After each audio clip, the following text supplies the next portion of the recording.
Emma Blackwell's hands trembled as she gripped the envelope containing $50,000. She'd just closed a multi-million-dollar deal with Chanel, and as always, her first instinct was to share her success with her family. But voices from the living room stopped her cold. "We can't let her marry him," her mother Catherine's voice cut through the air. "If she does, we lose everything. Do you understand? Everything we have comes from her." Emma pressed herself against the wall, the envelope crumpling in her grip. "We need to make her feel guilty," Clara added. "Tell her Max isn't good enough. Make up stories if you have to." Daniel laughed. "It's worked before. Every time she's gotten close to someone, we've pushed them away. She always comes back because she feels responsible for us." "Exactly," Rachel said. "Keep asking for more. She's too guilty about Eliza to ever leave." The sound of her dead twin's name used as a weapon broke something inside Emma. The envelope slipped from her fingers. "I thought they loved me," she whispered, "but I've been nothing but a cash machine." Emma Blackwell hadn't always been a billionaire. She'd built Blackwell Couture from nothing into a global fashion empire. Forbes named her one of America's youngest self-made billionaires. But every dollar came with invisible chains attached to her family. She'd grown up with her twin Eliza, younger brother Daniel, and older sisters Clara and Rachel. When their father died, money became painfully tight. Then Eliza got sick, needing experimental treatment they couldn't afford. 3 months before their 18th birthday, Eliza died. Emma blamed herself. When Blackwell Couture took off, she poured money into her family without hesitation. She bought her mother a Beverly Hills mansion, funded Daniel's tech startup, paid for Clara's children's private school, covered Rachel's mortgage. She was their golden goose, their salvation, and they'd loved her for it. Or so she'd believed. But their support came with a price. Every time Emma fell in love, they destroyed it. David the banker. Her mother was cold. Daniel interrogated him about finances. Her sisters whispered how Emma needed someone more successful. He left within weeks. Michael, who owned a transport company. Daniel implied he was involved in illegal activities. Michael left mid-lunch. Tom, the civil engineer, bought a ring to propose, but Clara told him Emma was drowning in debt and would expect him to support her. Tom ghosted her. Jack the doctor seemed promising until Rachel spread rumours about Emma being unstable. When Jack confronted her, Emma ended it herself. Each failed relationship drove Emma deeper into her family's embrace. "Men come and go," her mother would say, "but family is forever." Emma believed it, until Max Turner walked into her life. They met at a charity gala. Max was a successful real estate developer who didn't need her money or connections. He wanted Emma herself, the woman who sketched at 3 a.m. and cried during sad movies and secretly loved terrible reality TV. For the first time in years, Emma could breathe. After 6 months, she brought Max home. The lunch was disastrous. Catherine barely looked up. "Another boyfriend? How nice."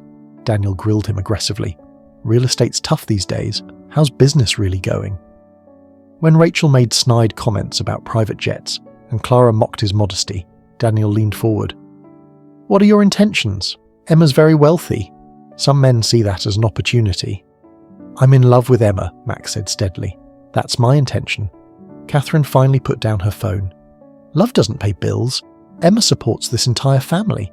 If she got married, moved away, started her own family, that would be complicated." Emma stood abruptly. "Can I talk to you in the kitchen, Mum?" Catherine smiled coldly. "Sit down, Emma. We're just having a conversation." And Emma, drowning in familiar guilt, sat back down. Driving away, Max pulled over. That wasn't protective. That was controlling. They treated you like a child and me like a threat to their bank account. "They depend on me," Emma protested weakly. "Why?" Max asked gently. "Your sisters have working husbands. Your brother is 32. Your mother is 63 and healthy. Why do they depend on you?" "Because Eliza died and I lived, and I owe them." "You don't owe them your entire life, Emma. You don't owe them your happiness. You don't owe them me." "You don't understand," Emma cried. "If I'm not there for them, what happened to Eliza could happen again." Max looked at her with profound sadness. "You're losing yourself, and you don't even see it." Weeks later, Emma went to drop off a check at Clara's house. The door was unlocked, and she let herself in. That's when she heard them. "We can't let her marry Max," Clara said urgently. "If Emma leaves, we're finished." We make her feel guilty, Daniel said. It always works. We tell her she's abandoning us, that she's forgetting about Eliza. That's cruel, Rachel said unconvincingly. It's effective, Catherine corrected. Emma has always been weak with guilt. We've used it for years to keep her exactly where we need her. What if she doesn't fall for it? Clara asked. Then we fabricate health problems, Catherine said matter-of-factly. I'll claim I'm sick, need expensive treatment. Emma can never resist when someone's health is involved. Not after Eliza. Emma grabbed the doorframe to steady herself, processing the casual cruelty of using her dead sister as manipulation. Emma's money has given us everything, Daniel added. I'm not going back to being middle class because she wants to play house with some real estate guy. We poison her against Max, Rachel agreed. Make her feel like leaving destroys this family, that everything that happens to us will be her fault. Emma found herself at Max's door, pounding with shaking fists. He pulled her inside. Emma, what happened? Everything poured out. Every manipulation, every lie, every carefully orchestrated guilt trip. They never loved me, she sobbed. I was just an ATM. They weaponized Eliza's death to control me. Max held her tight. What do you want to do? Emma wiped her eyes, feeling anger beneath the grief. I want to choose myself. For the first time in my life, I want to choose my own happiness. Then let's do that. Max Turner, Emma said, voice shaking. Will you marry me? Soon, before I lose my nerve. Max laughed, pulling her close. I was going to propose next month, but yes, Emma Blackwell, tomorrow if you want. Next week, Emma decided, somewhere far away, somewhere they can't find us until it's done. They chose Paris. Max's family flew in, warm and welcoming in a way Emma's never was. His mother hugged Emma for a full minute.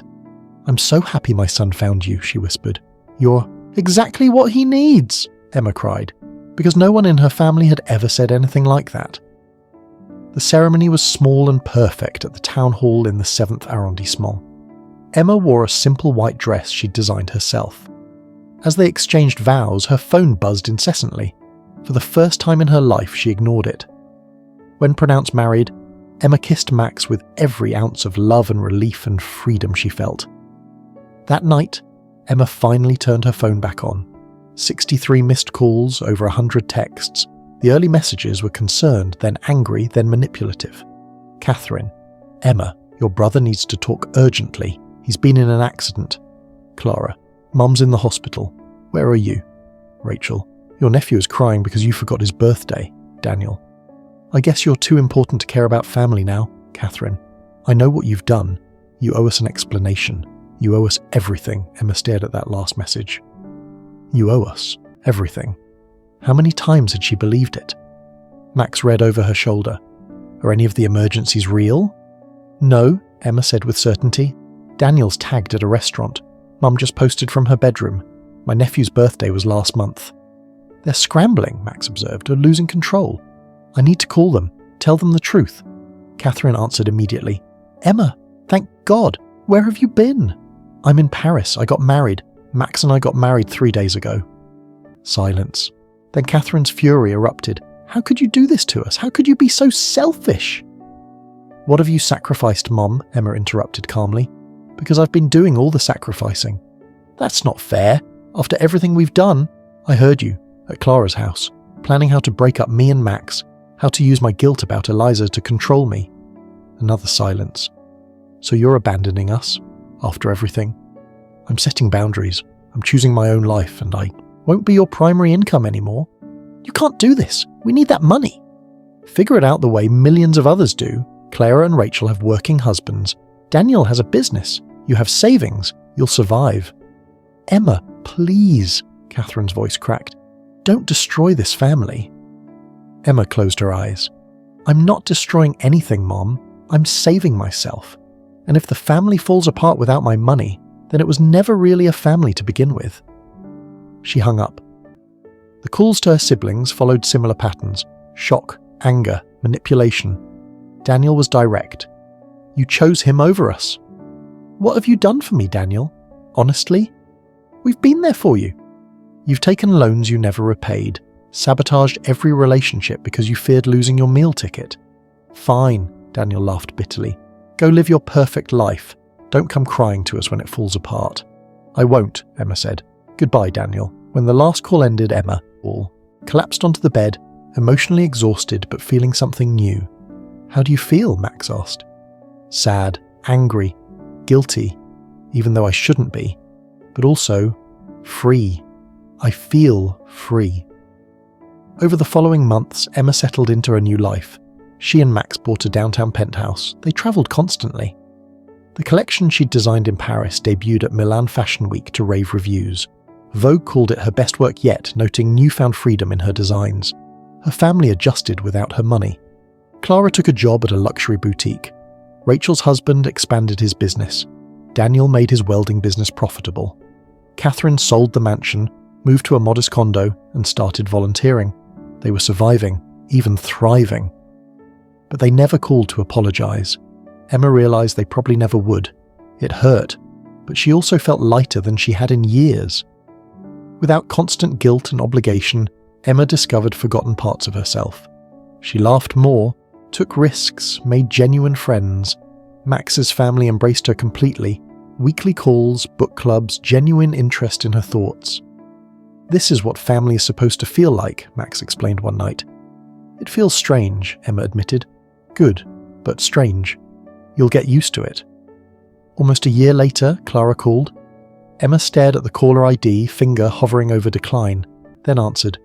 "Hello? Emma? Hi, I wasn't sure you'd pick up." "I almost didn't. What do you need?" "I don't need anything. I wanted to say I'm sorry." Emma's grip tightened.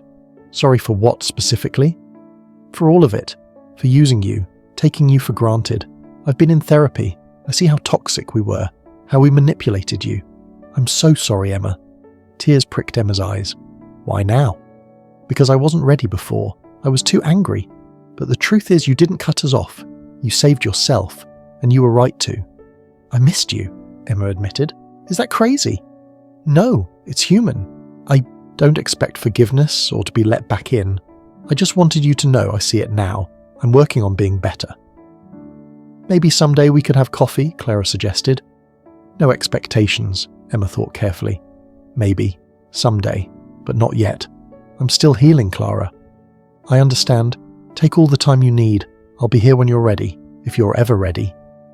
After hanging up, Emma sat in her studio processing everything. Max found her an hour later. Clara called. She apologised. "How do you feel?" "Confused, sad, hopeful maybe." Emma leaned into him. "I don't know if I can forgive them." "You don't have to decide right now. Healing isn't linear. I need to focus on me, on us, on building the life we want, not what anyone expects." "That sounds perfect." Standing in her studio surrounded by her designs, Emma finally understood. She'd always been enough, just as she was. The people who truly loved her knew that. For the first time in her life, Emma, Blackwell felt exactly where she was supposed to be. Not because someone needed her there, not because guilt had trapped her, but because she'd chosen it. The billionaire had finally stopped begging for love from people who couldn't give it. Instead, she'd learned to give it to herself, and found it reflected in the eyes of people who truly cherished her. That was worth more than all the money in the world. If you enjoyed this story, please like, share, subscribe, and comment where you're watching from. Stay tuned for more stories.